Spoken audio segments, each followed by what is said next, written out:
Assalamualaikum warahmatullahi wabarakatuh.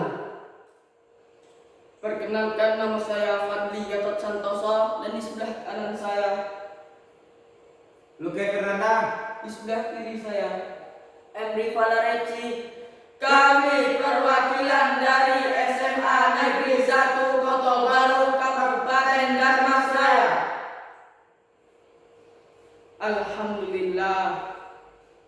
Alhamdulillahirabbil alamin. Wassalatu wassalamu ala asrofil anbiya'i wal mursalin wa ala alihi wa sahbihi ajma'in, amma ba'du.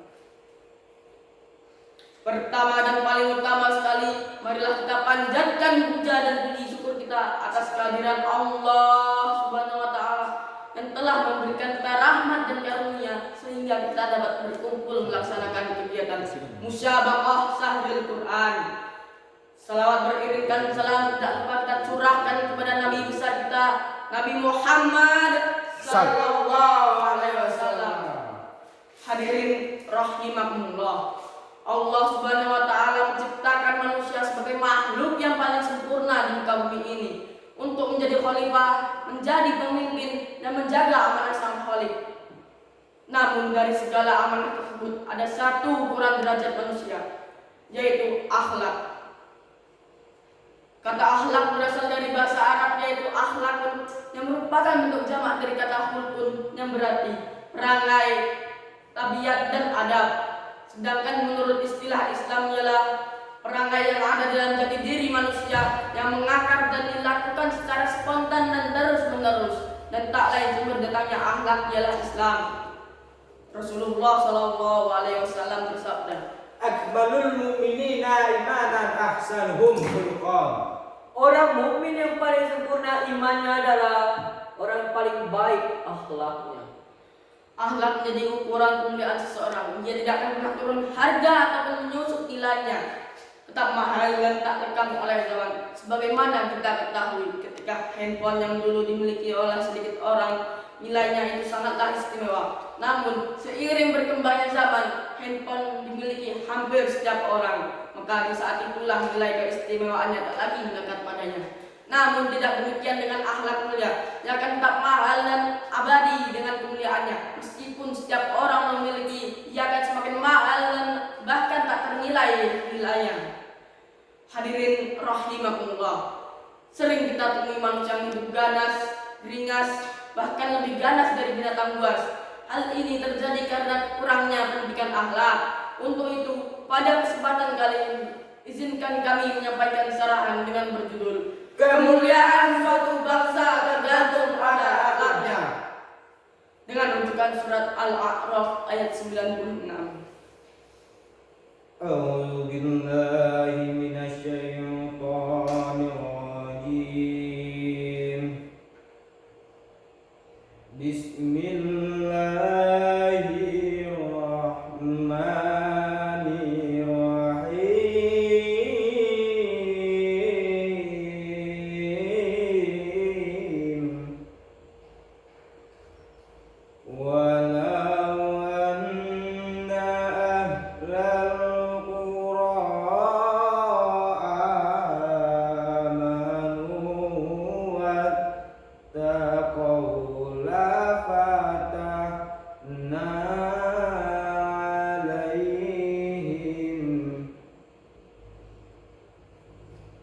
Lafatahna alaihim barakatim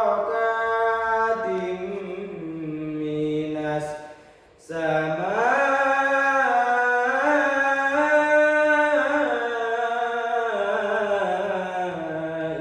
wal ardh. Minas samai wal ardi walakin kazzabu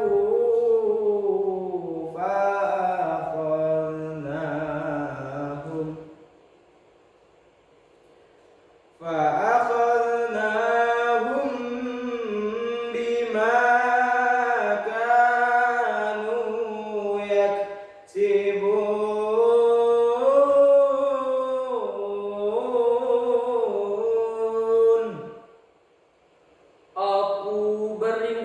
kepada Allah dari godaan syaitan yang terkutuk.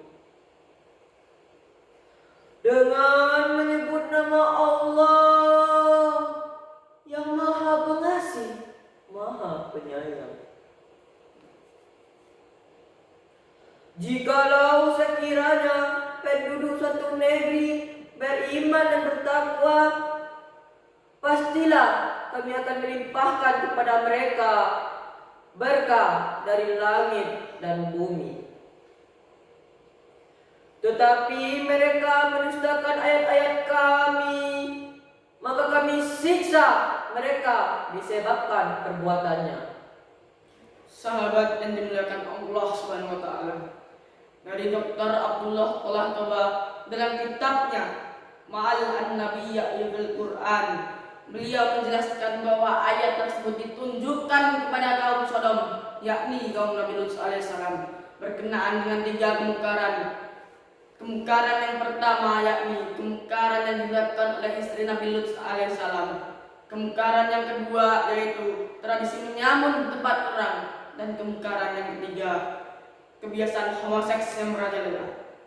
Dengan kata lain, maksud ayat tersebut ialah seandainya kaum Sodom beriman dan bertakwa kepada Allah, la fatahna alaihim barakatin minas sama'i wal ardi, maka akan Allah turunkan kepada mereka keberkahan tak terbatas dari langit dan bumi. Dengan syarat iman dan takwa. akan tetapi mereka mengingkari ayat-ayat Allah, maka bukan keberkahan yang Allah akan turunkan, melainkan azab Allah yang turun sehingga porak-poranda negeri tersebut.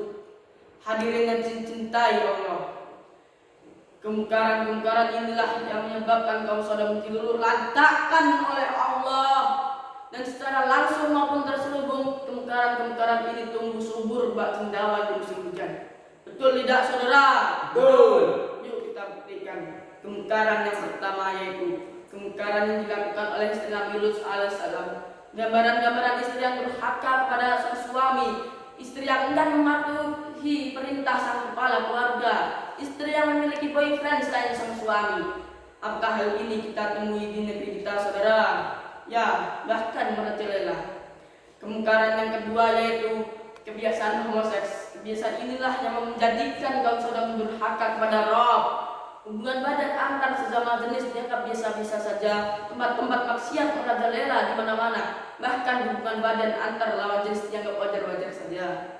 Akibatnya, berapa banyak janin-janin bayi tak berdosa digugurkan, berapa banyak bayi-bayi mungil yang lahir tanpa ayah, dan berapa banyak bayi mungil yang dibuang di tempat sampah. Di tempat-tempat mereka seolah menjadikan tak berarti. Astagfirullahaladzim. Dan apakah hal ini kita temui di negeri kita saudara? Di negeri yang katanya mayoritas beragama Islam, di negeri subur yang banyak orang bilang Zamrud Khatulistiwa. Ironisnya, hal ini terbanyak terjadi pada generasi muda kita. Na'udzubillah, summa na'udzubillah. Kemungkaran yang ketiga yaitu tradisi menyamun di tempat terang. Ini adalah bukti korupsi, kolusi, dan nepotisme. Penyalahgunaan kekuasaan, penyelewengan dana pembangunan yang akhirnya bukan pembangunan nasional yang kita rasakan, akan tetapi penderitaan nasional yang masyarakat keluhkan. Allah Subhanahu wa taala berfirman dalam surat Al-Isra ayat 16. Wa idza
Dan jika kami hendak membinasakan suatu kaum, maka kami perintahkan kepada orang-orang hidup di negeri itu agar menaati Allah. Tetapi apabila mereka durhaka dalam negeri itu, maka sepantasnya berlakulah hukuman kami. Kemudian kami binasakan kaum itu hancur berantakan. Maha benar Allah dengan segala firman-Nya. Hadirin rahimakumullah, kemungkaran-kemungkaran inilah yang menjadikan kaum Sodom dihancurkan oleh Allah. Hingga suatu hari guru saya pun bersyair, bencana melanda di bumi ibu pertiwi, banjir bandang, gempa bumi, tanah longsor dan tsunami seolah enggan berhenti. Kemiskinan di sana sini, musuh lapar hantui bayi, Al-Quran jadi hiasan, sunnah Rasul tak dijalankan. Ya Allah, ampuni kami. Untuk itu, wahai para pemuda, wahai para mujahid penerus bangsa, mari tingkatkan iman dan takwa agar diri kita dihiasi akhlak yang mulia. Semoga kita senantiasa terpelihara dalam cintanya. Wallahu a'lam bishawab. Aqulu quli hadza. Wassalamualaikum warahmatullahi